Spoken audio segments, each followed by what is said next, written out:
intro now available on iTunes and Google Play.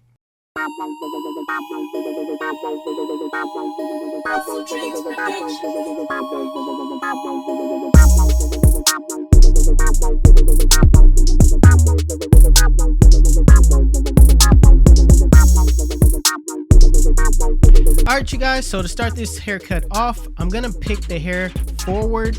Now my client has been woofing over this quarantine. Unfortunately, she was a waiver at first, but she ended up having to start all over based off of the quarantine. She couldn't get a cut, so she kind of had to let her waves go. So I'm basically picking the hair in the direction that I'm gonna cut the hair in. So this is just a quick tip for anybody out there that, you know what I mean, you don't have to use a pick and pick straight up.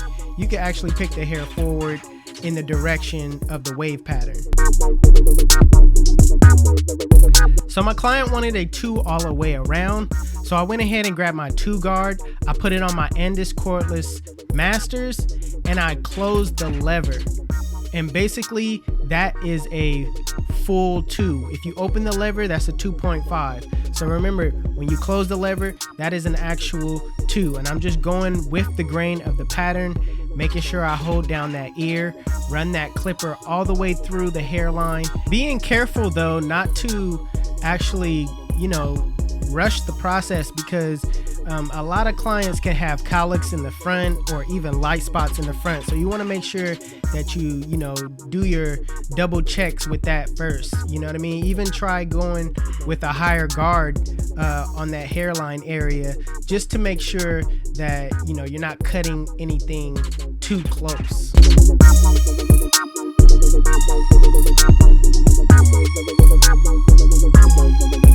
So I would always recommend barbers to learn, or anybody cutting hair, I would recommend you guys to learn how to cut with both hands. All right, if you're on your client's left side, you should be cutting with your right hand, and when you're taking down hair on the right side of your client, you should be using your left hand. It just makes everything way more easier.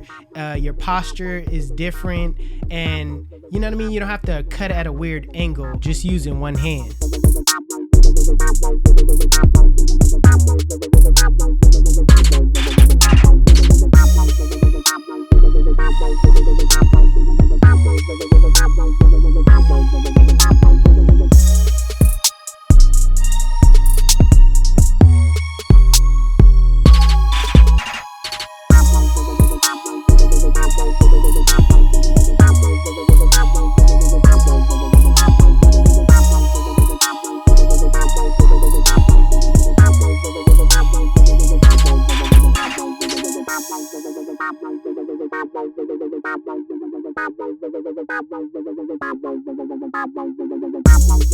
So my client wants a high taper, so I'm going to start off by using my Babyliss red skeleton trimmers, and I'm going to place my bald line fairly straight, putting a tad bit curve to it, not too much, because I really want this to be a regular taper. I don't want to put a spin or a twist to it.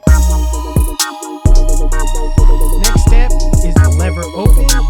I'm going up about a ½ inch, making sure I keep it consistent with the bottom line. Kind of using that flick out motion as well to set in this guideline.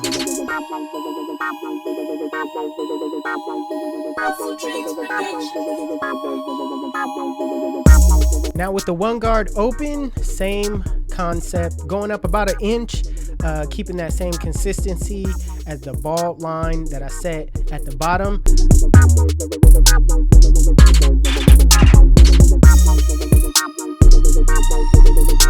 Now using the 2 guard with the lever open, I'm basically clearing out the bulk at the top. I'm not setting in a guideline of any sort.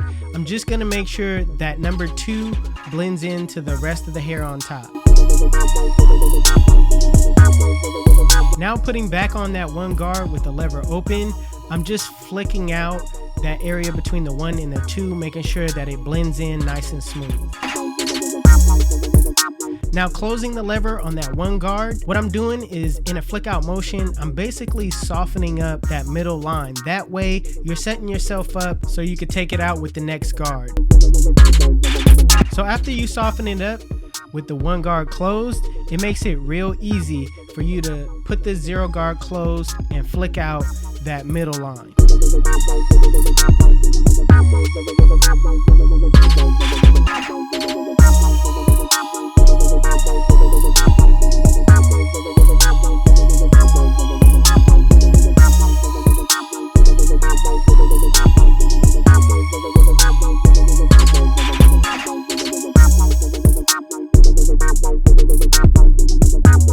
Now with the lever open, using my corners, I'm basically just kind of going in, basically debulking some areas where the 0 guard close couldn't get.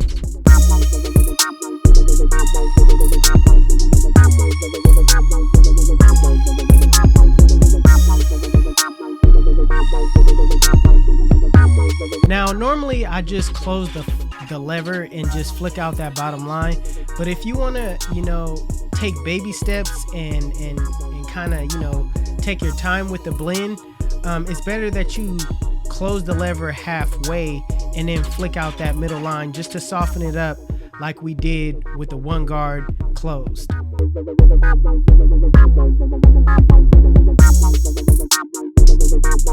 Now with the lever fully closed in a flick out motion, flick out that bottom line. Remember, you're starting below the line and flicking to the line.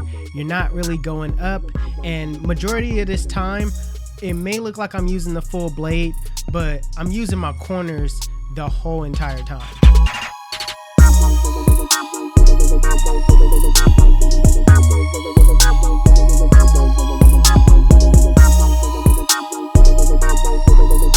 So the most important part to perfecting the blend is detail work, okay? What I like to do is I like to rest my eyes, look away for about 30 seconds, or refer to the mirror. Look in the mirror doesn't lie. It'll tell you everything you need to know about, the bulk that's in certain areas. I like to go back and use the guards that I set my guidelines on and just go back and refine those areas. Most of the time, just using my corners.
Now, as far as the back goes, I use the same exact steps from the sides. The only difference is when I set in my bald line, I'm gonna set it in at a curve-like angle. This is so I could keep those bars on the side when you line it up, so I could keep them as dark as possible.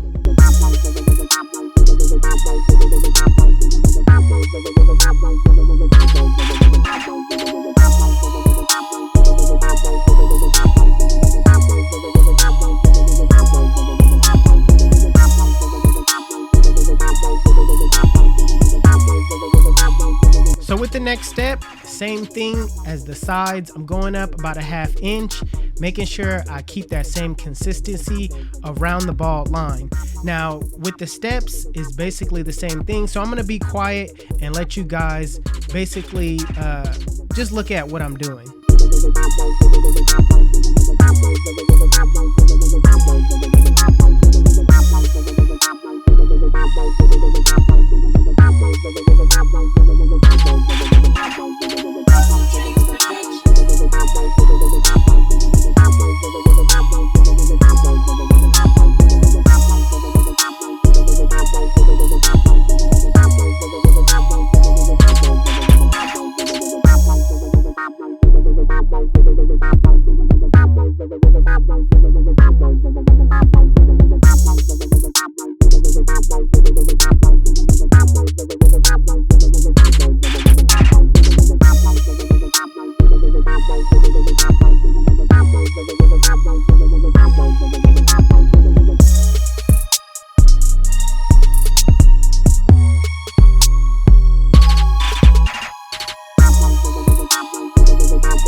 So with any waver, I always suggest whatever you put on top, meaning whatever you take the hair down on top, you go a guard size lower on the front line. So I got my 1.5 and I'm just going right at the tips, bringing that front line down. The reason why you want to do this is because wavers brush a lot and you don't want to keep that area thick.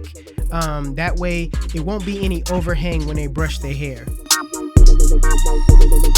So I'm gonna spray some hairspray alongside of my client's hairline. This just locks the hair in place.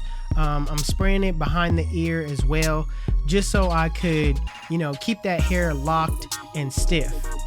So when it comes to the lineup, I don't necessarily start in the middle first. I'm doing it strictly because of you guys on the visual aspect of this haircut. Most of the times I work with the vertical bars first, and then I line up from the middle to the vertical bars.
So with behind the ear, the way I start lining up my client is that I start in the middle.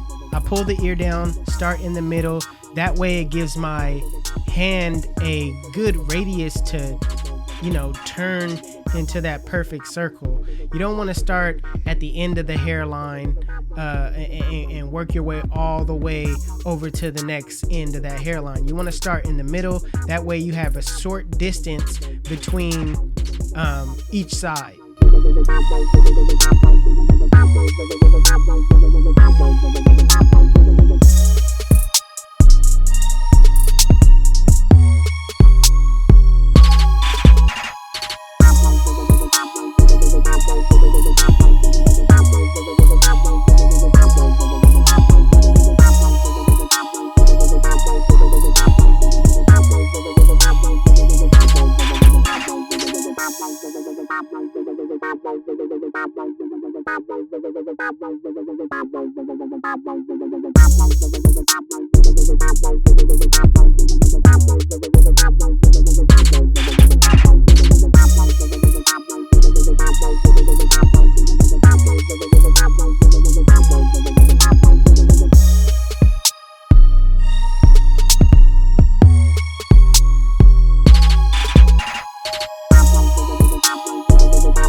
Now, after I spray the enhancements in, I like to go behind it with this magic pencil.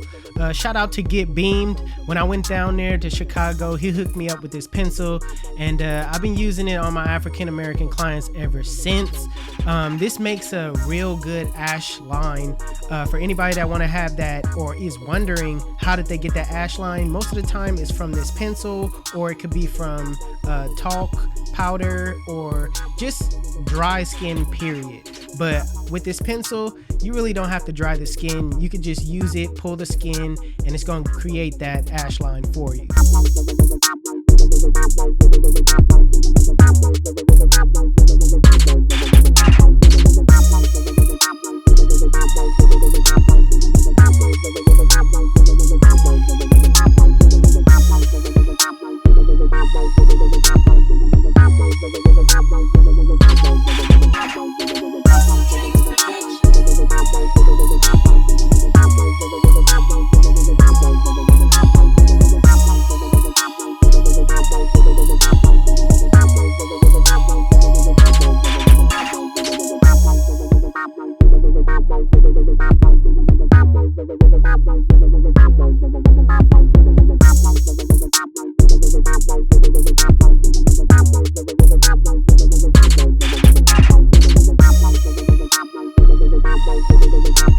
Listen, let me tell you why they call me 360. When they sit in my chair, I spin them in the full 360, and they come out looking like bang.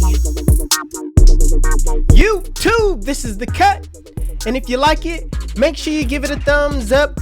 If you're new to my channel, please hit that subscribe button. Also, HustleDreamProduction, that's my brother. He does all my beats. His YouTube channel will be linked in the description below. Make sure you guys go give him a follow. Also, if you want to know where you can find any tools that you've seen in this video, links will be in the description below. Otherwise, you guys can follow me on Instagram and Snapchat. My Snapchat is Jeezy360 and my Instagram is 360Jeezy. But it's your boy 360Jeezy, and I'm out of here. HustleDreamProduction.